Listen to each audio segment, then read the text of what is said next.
Hello, and welcome to Looking Through the Glass with Sela and Giselle. Hello. I didn't try to flip them off. Yeah, you didn't flip them off this time. I didn't try to flip them off this time. Congratulations. Today we have a little more of a sensitive and explicit. Yeah, today's going to be a little bit more explicit and raw, but I think it's something that's really definitely, we both feel that there's not enough spoken about. Like, we do have movements and stuff that do speak out about it, but even with those movements, we're not speaking about it enough. Not enough people feel comfortable coming forward with it. And this is male and female, it's both sides. So we definitely, fair warning content. Trigger warning, okay? Before that this is your warning before you go any further in this episode. Okay. I don't know. This one, it always made me nervous. I've only told 2 people this. And this is your first time ever hearing about this. You were actually quite shocked. Mm-hmm. So, when I was 15, I would go to Samstown, to the bowling alley, and a whole bunch of friends and we would meet up. And we had done that for quite some time. And while I was there, a couple guys and a girl approached me and was hitting on me. And so we kind of started talking and stuff like that. He had a drink in his hand, and I was like, well, if you have a drink in your hand, you're 21, I'm 15. I don't think you should be talking to me. He goes, oh, they bought it for me. I'm only 18. Which is still quite older. Yeah, which is still quite older, but at 15, I was like, okay, you're only 18, And I believed them. And so we had started talking and stuff like that. And then my father, who I was living with at the time. I was living with my father and my brand new stepmom at that time. I don't think that they were married yet. I don't think I'm not quite sure. I'm not positive on that. If she was moved in yet, because she didn't move in until after they got married. So I don't think she was living with us yet. But she was obviously very much into, me and everything. She was trying her best to help me, with very limited resources, because I straight up basically told her, you're not my mom, and I'm not looking for your mom, and so she was doing her best to pick up collateral damage, basically. So anyhow, we started dating. Damn, I'm gonna cry and I don't even know it. You said you weren't gonna cry.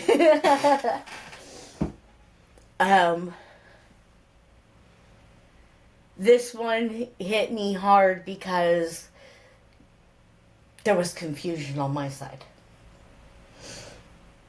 Whereas the other one, there was no confusion. Yeah.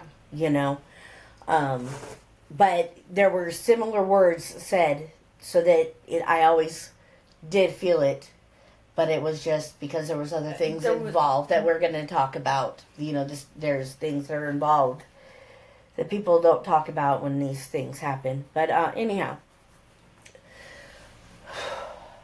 so we started dating, started talking, and I introduced him to my father and my soon-to-be stepmom. And immediately she was like, no, I don't think so. She was against it from the beginning. And she told me, he's lying to you. And I'm like, no, he's not lying to me. His friends bought it for them, bought the drink for him. She's like, he's lying to you. And then, and I'm like, no, I don't think so, of course. 15. Naive 15. Naive 15. And of course, I'm not going to believe the person that is looking out for my best interest. You never do. But anyhow, and this is after the whole Mike thing. So I was already in a very, very, very dark place. Very, very dark place. Which we will eventually unpack all that.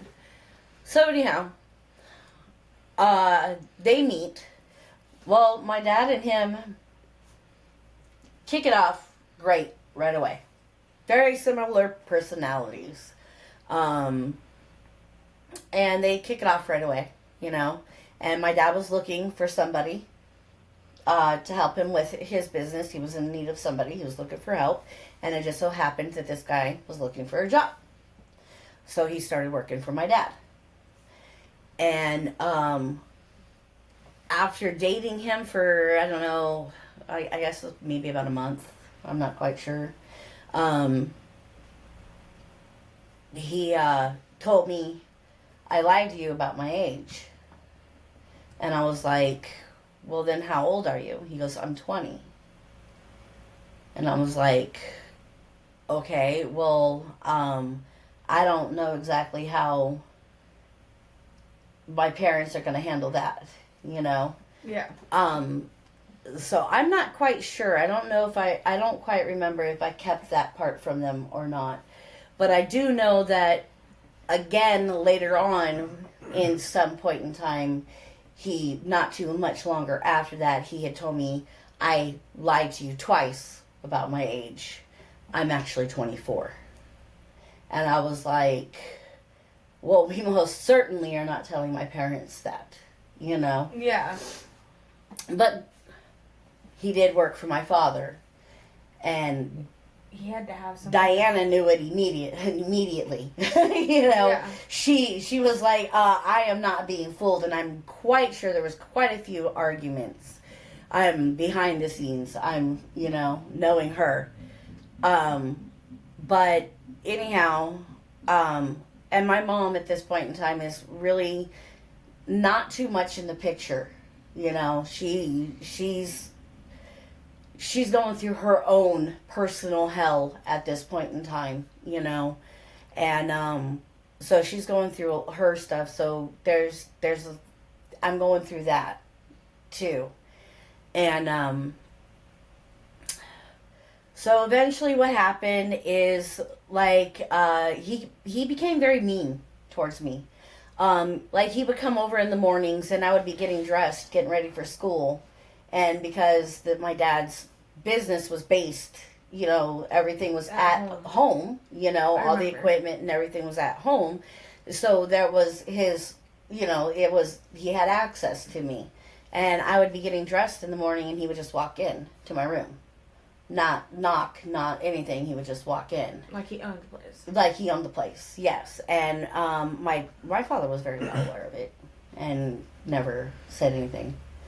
Is this the house that is right there? Yes. Okay. Yes. So it's not hard to not see. It's not. It was literally the living room and hallway. The tiniest hall. It wasn't even a hallway. It was literally a crossroads between a bathroom, my bedroom door. It was like a door, and then openness, and then kitchen. Yeah.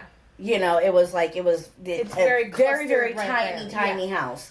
And my dad had given me what was the living room, had turned it into my bedroom, and then turned his bedroom into the living room, and he slept in there, is what he did at that point in time. But then when my stepmom moved in, once they got married, it turned into their bedroom.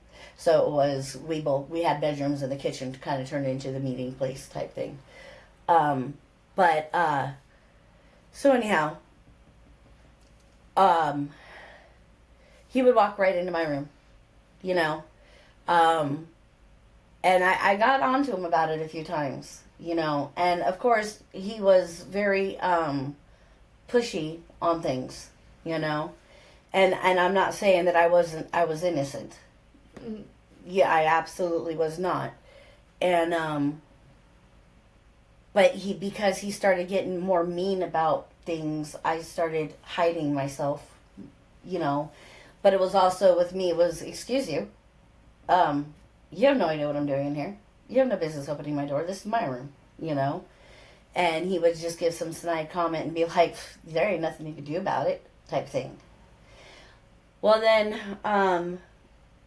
one morning he had to come in, and I had just pulled up my pants, and I was just about to pull up my pants, and he seen my butt. And he goes, and he opened up my door, and I was like, what did I tell you about just coming in my room, you know? And he was like, oh, what, you don't want me to see that granny underwear that you're wearing? And I was like, I'm 15. What kind of fucking underwear are you expecting me to wear?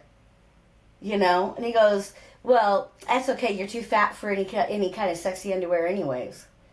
And then looked at my dad and said, hey, Mike, your daughter wears granny fucking underwear. Yeah, you know her ass is too big for it to have anything sexy on it, you know. Da da da. And they both giggled and laughed about it. And I was like, what the fuck? You know, and I had been conditioned to accept this kind of, you know, it was, you would be pretty if you lost weight. Mm-hmm. Those were the things that I was always told, you know.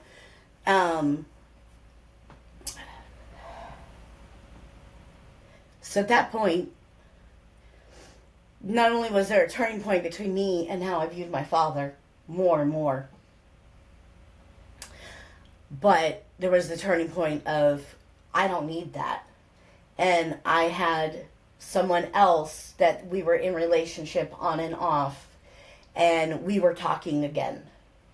And this is the only other person, or the other than my current husband, that knows, you know.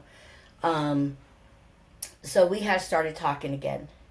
And you know how it is when you're 15 years old, you're talking to two different guys, you know what I mean? But, so I was kind of breaking it off with the guy Jeremiah, and was talking to this other person, and more and more and more, and the treatment was much better. There was never any of that stuff. And I would tell him, because we were friends also, prior, and I was telling him what was being said to me, and he was like, that's not acceptable, you know? Yeah. And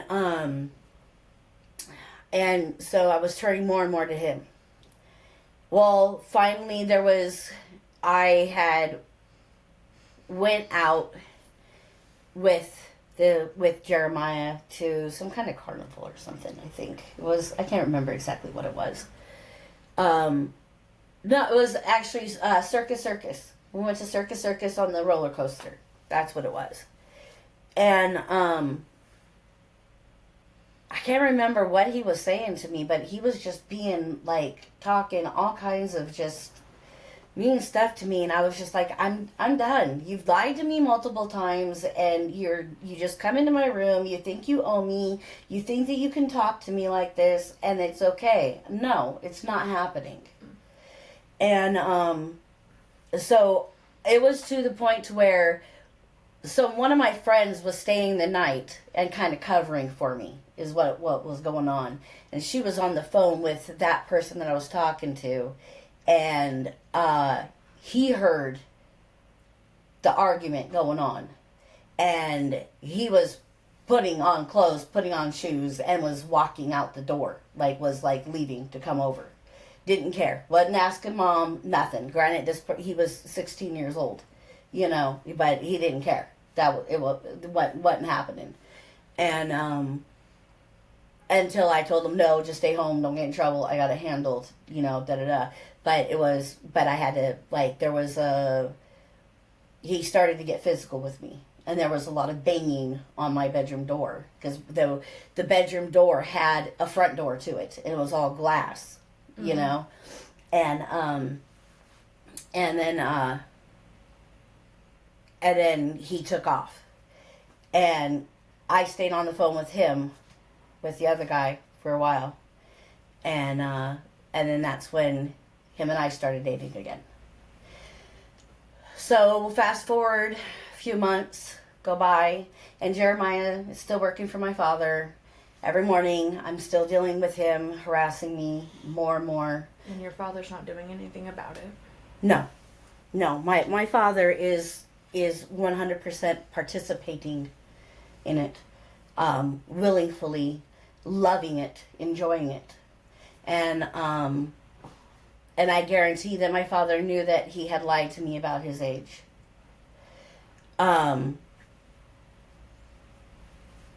He had to see his ID, worked for him. You know what I mean? Mm-hmm.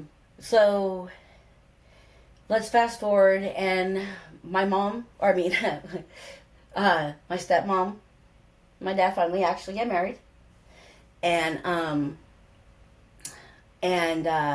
they're on their honeymoon, and at this time, they're like their honeymoon was kind of like at home, and then I think they went somewhere for a weekend. I can't remember.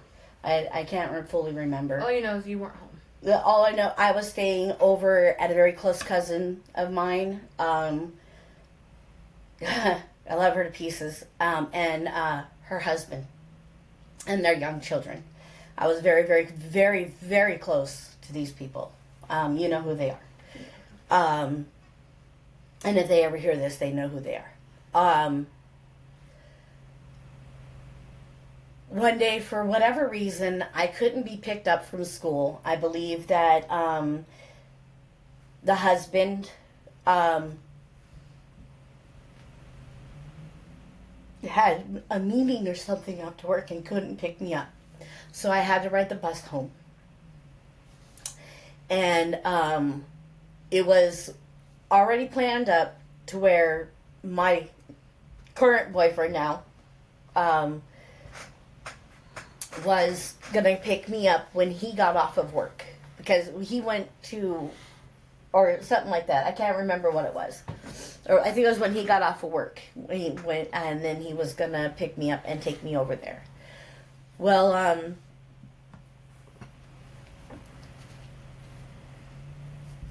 something happened. I can't remember what it was, and it was getting later, and Jeremiah had showed up. I can't remember. I think it was because if I was at school, then it was because it was a work day. So it must have been he was after work. And he was like, well, I'm kind of headed in that direction anyways. You know, I can go ahead and take you home or take you over there. Don't worry about it. I can take you over there and just drop you off. And I just kind of, my gut feeling was like, I don't like this. But I was in a rush to get back over to where I felt the most comfortable, where I got the most comfort. Sorry. You're okay. Take your time. So I called up my boyfriend, told him, hey, such and such is going to give me a ride, and he didn't like it, and he argued with me on it. And I was like, no, I'll be okay. You know, it's not that far of a drive. I can deal with him. Whatever. And he's like, all right. And then we started to go for the drive. And he started taking a different direction. And I was like, what are you doing? And he's like, well, I got to go home first. And I was like, well, that's not what you said you were going to do. And he goes, well, I'm going to go home. I got to go home. I got to do something with my dad or something. And then I'm going to try, and this and that. And I was like, well, that wasn't what we were supposed to do. But I went ahead and got in the vehicle anyways, like an idiot. And for anybody that knows Las Vegas or that is a Vegas native, you know of back in before what was called, the hell's the name of that dirt road? It went through from Las Vegas to Henderson. And it was a shortcut so that people would take, if there was like people would dirt bikes and this and that. But back then there was also like a horse race track back down there and stuff like that. I used to go riding. I used to go four-wheeling out there. Is it Hollywood? No, it's over there off of, it's like by Las Vegas High School. It's over there off of Vegas Valley Drive. And it was something Wash Drive. It was like that nobody knows, like only the locals or whatever, the explorers basically knew.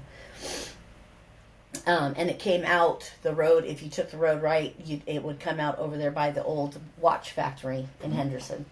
It went from over there off of Vegas Valley and Tree Line Drive or whatever it is, to over there off of Water Street.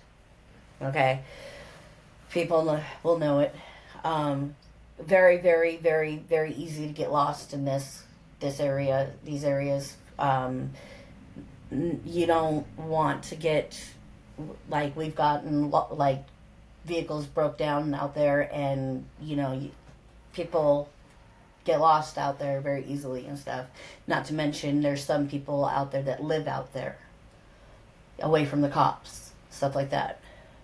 So he starts taking that road out there, and then he stops right dead in the middle of where you're going to be stuck for hours walking, and you're lucky if you're going to make it out, type thing. I knew my way out, but it was starting to get dark, and I was like, fuck. And he stops the vehicle, stops his truck, and he looks over at me, and he goes, I'm not giving you this ride for nothing, right? You're going to have to pay me for it. And I looked at him, like, what the fuck do you mean? I was like, okay, I'm sure I can get gas money, there when we're there, okay? And I'm scared, I'm fucking scared at this point. And he goes, that's not what I'm talking about. And then my heart sank.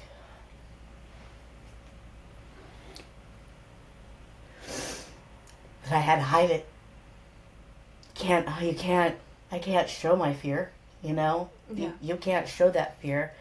And I'm doing my best to not freak out. And my mind's running so many fucking thoughts. And, and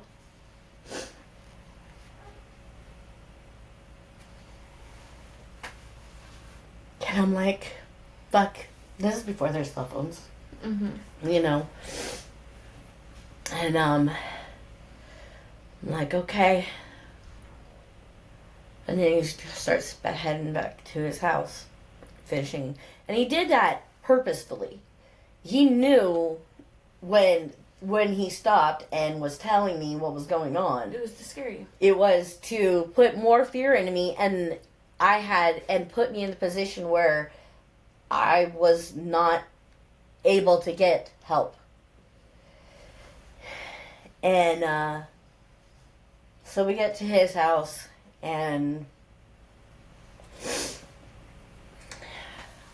he does this thing, and then for a few hours,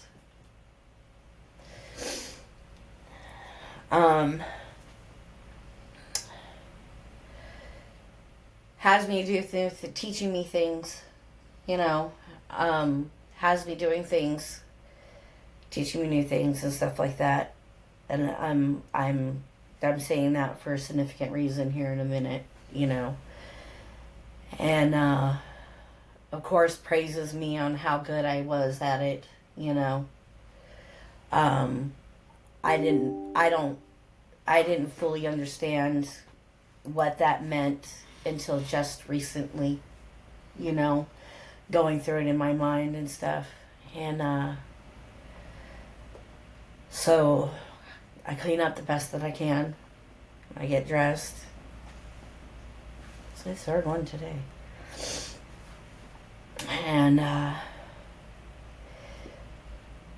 he takes me back. And I've been gone for a good 3 hours. 3-4 hours I'm missing, And everybody's out searching for me, freaking out about it.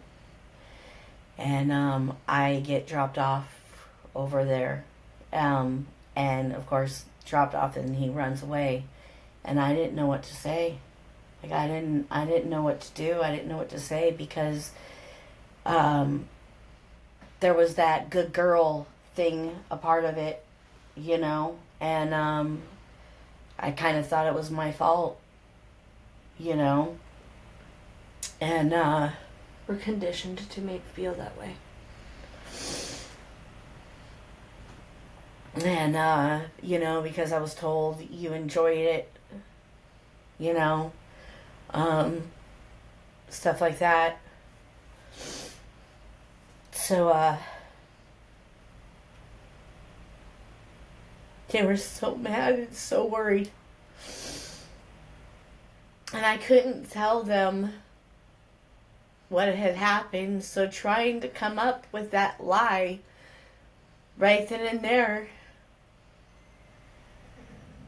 My horse. You know, I know you understand. I do. And, you know, you see their panic and you understand why they're upset. You fully understand. But you don't know how, you just don't know how. Mm-hmm. You literally just don't know how to say it, you know? So I told him something about the truck breaking down or something, and then the husband was like calling me out. They were calling me out. They were like, no, because I drove everywhere looking for you and I didn't see any vehicle breakdown. You know? And I had to come up with another lie. And I had to come up with another lie. And, you know, to this day, they still don't know what happened. You know?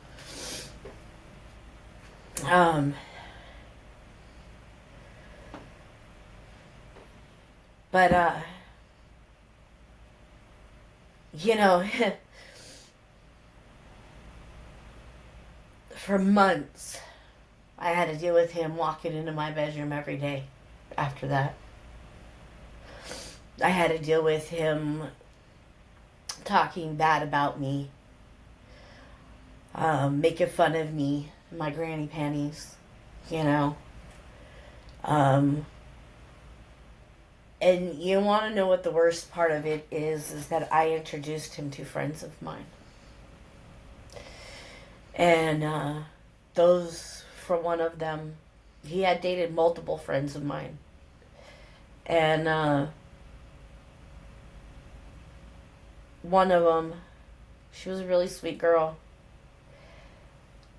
Ended up, last time I had heard, ended up getting her pregnant, and just the abuse that I heard about. And every time I just was like, and you introduced him to her. You helped spread that to her. You know? That was one thing. I don't know whatever happened. You know, I lost touch with everybody throughout the years, you know? But, I know she was with him for like at least 3 or 4 years, and she had gotten pregnant by him. I think they might have gotten married. I'm not sure. I'm not quite sure. But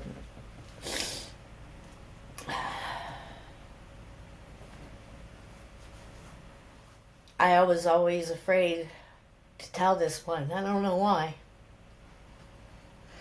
Probably because I had done things with him before and there was confusion on the rape part.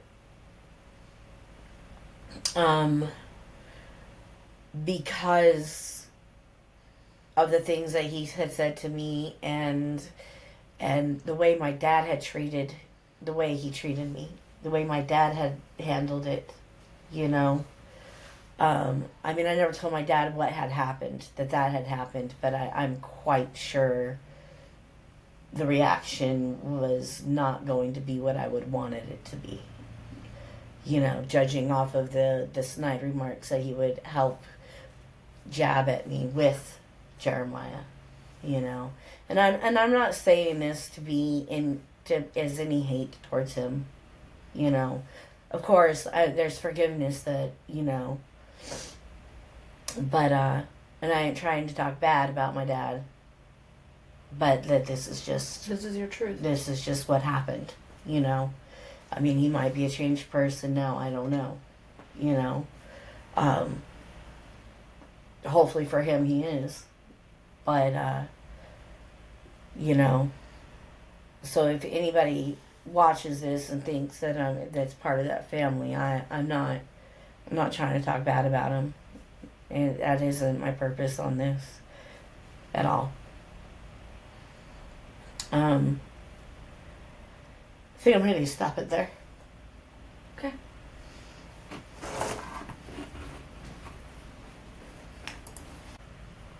Had a brief moment there. Yeah. Needed a moment. Apologize. No reason to apologize. One thing I noticed with it is that when he met you, he was with a group of friends. And these people knew his age, knew who he was, and still didn't clarify, hey, not even pull you off to the side and say, hey, he's not how old he's saying he is. This is how old he truly is. And that is, in my opinion, and this is how I feel about it being a victim in situations like that, is that nobody looked out for you in the first place. Or for anybody. They were letting him be a predator. And, you know,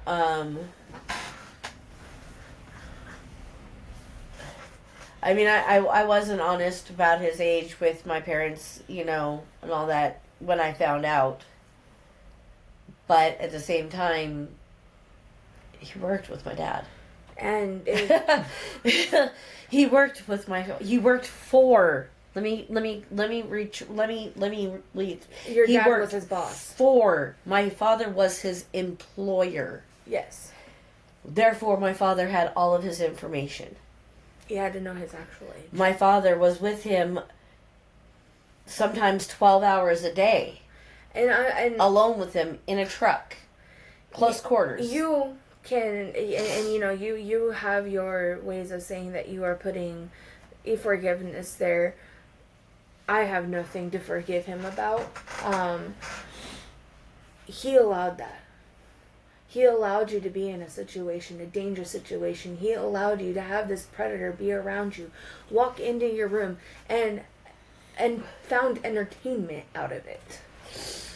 And, you know, like you said, I truthfully hope that he is a different man now than he was then. I don't know exactly who he was when he was younger. Yeah. I only know him as who he was when I was a kid. Yeah. And, you know, but I can't even imagine my own father putting me in a situation like that. And how that would make me feel. I never, when I was younger, I didn't recognize it as that. But it did when the insults started with when he would bully me with him. It really started to twist my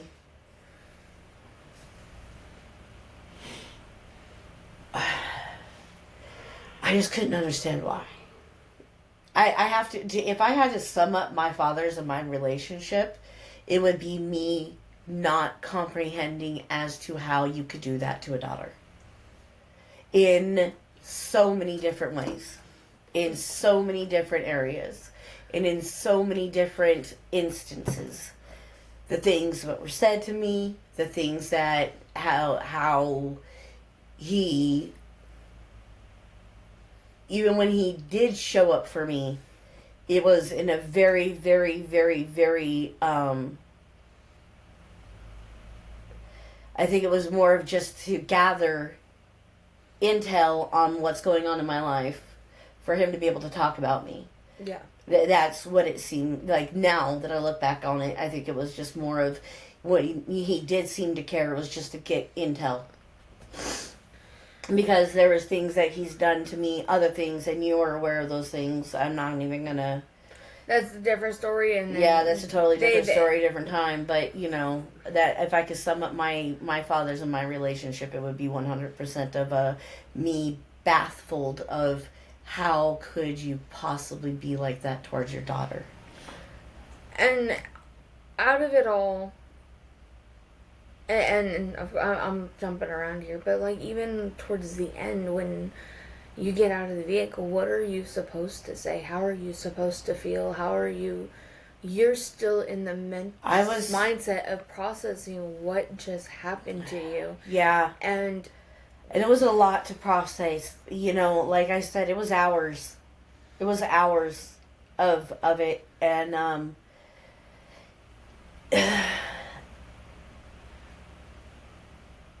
I don't know if it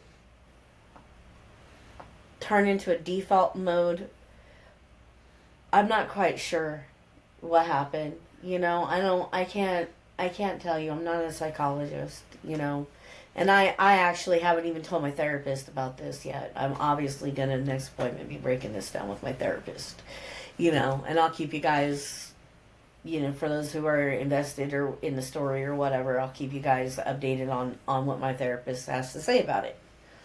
Our conversation. I love talking about the therapy, you know. But when I geez, I can't even talk.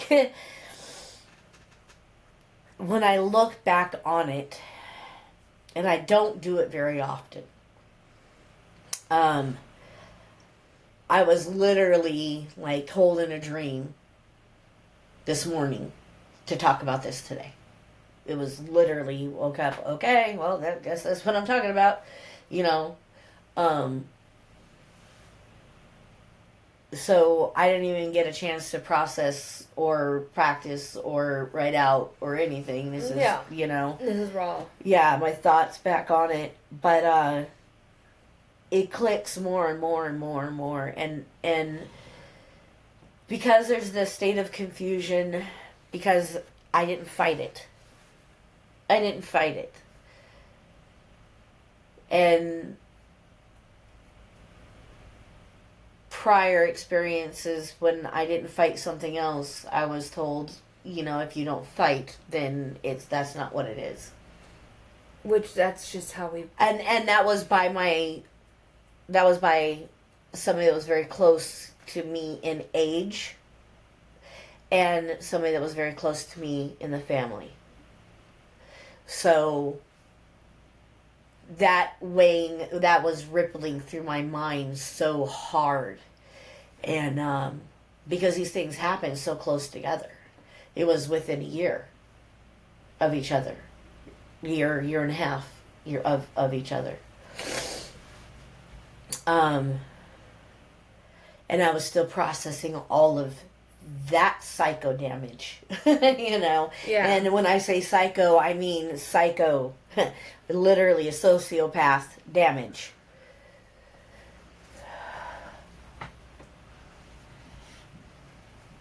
I will say that a lot of people, especially because yours happened in, you know, late 80s, early 90s. A lot of people in that time. This would have been in probably 94. Probably like 93, 94, somewhere around in there. I can't remember. I was 15. So, 90. In the 90s. And I'm speaking about the other one, too, because... Yeah, I think that was 92. When you look at it... I'm not positive. Even if it's just early 80s, or late 80s, early 90s period, the way people thought, coming from 50s, 60s, 70s, the way they thought wasn't particularly the way we think now. We think completely different than it did now. Well, we understand a little bit more about how these narcissism and type things pan out. There's more evidence and more watch documentaries on men or kidnapping women and hurting them and harming them and raping them and doing all these things to them, the mindset of how people think that then is, well, you asked for it, or you wanted it, or you wore a lot of and when it's your ex-boyfriend, and then it was just and it was really, really confusing for me, and I can't explain exactly why it was so confusing for me. And like I said, I'll talk to the therapist about it next visit here next week or whatever. But I definitely feel like it's just because of the mindset that we were forced to grasp and bring into a concept of, well, what are they going to do about it? Yeah. Are they going to believe me? Or are they going to think that, I'm just seeking the well, what really, the little boy called what Wolf. really stopped me big time from telling right away was my boyfriend. I looked at my boyfriend at the time, and I couldn't, like,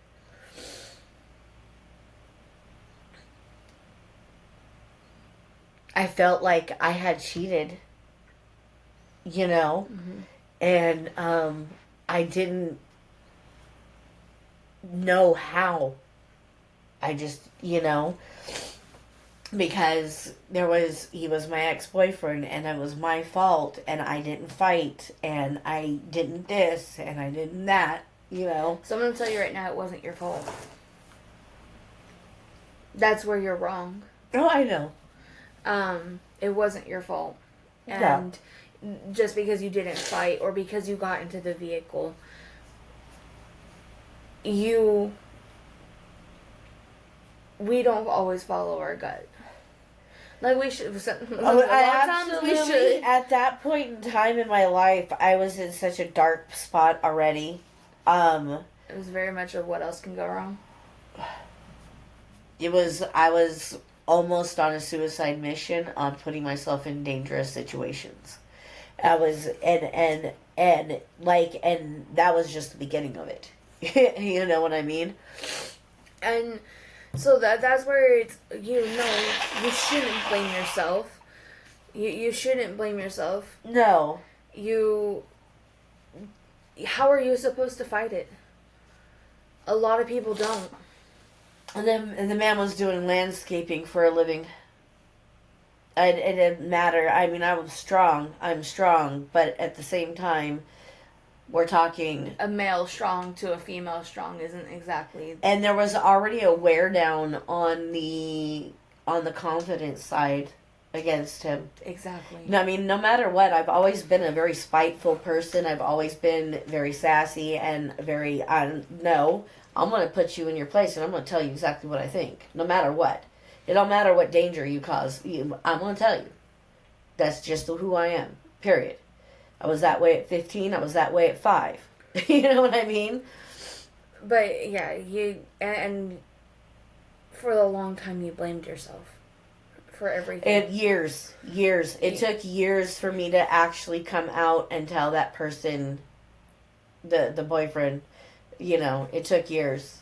And then I didn't tell anybody else until Joey. And I told him until now. And, I really appreciate you coming forward and talking about it, because it's never easy.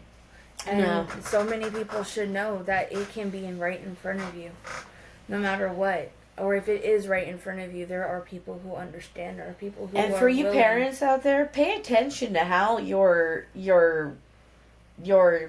children are being treated by their boyfriend or girlfriend. Pay close attention to what the things they say and how they say it, and pay attention to the looks on their face and how it makes them feel. Pay real close attention to that, because it could be happening right in front of you in very snide little passive-aggressive ways. Yeah. And educate your daughters and your sons. I was gonna say, boys need to be just as educated. Yeah, because, a boy is going to... They have. I don't know. I'm not of that, but I can imagine. There's that saying. Boys I'm not going to fight her because we can't fight back. You know, she's female or whatever the case may be. There's a lot of it. I don't know. But. All right. Well, I think we're done for this session. Therapy. Our own type of therapy. Yep. Thanks for watching. And if this gets to somebody out there that relates, and if you are wanting to tell your story, we're actually looking for people to tell their stories. Yes. We want, please come forward, and maybe, you definitely... You can stay anonymous. You can stay anonymous. You can write into us, or you can come on here. However you want to do it. But thank y'all for tuning in. Yeah, thank you very much. Boy.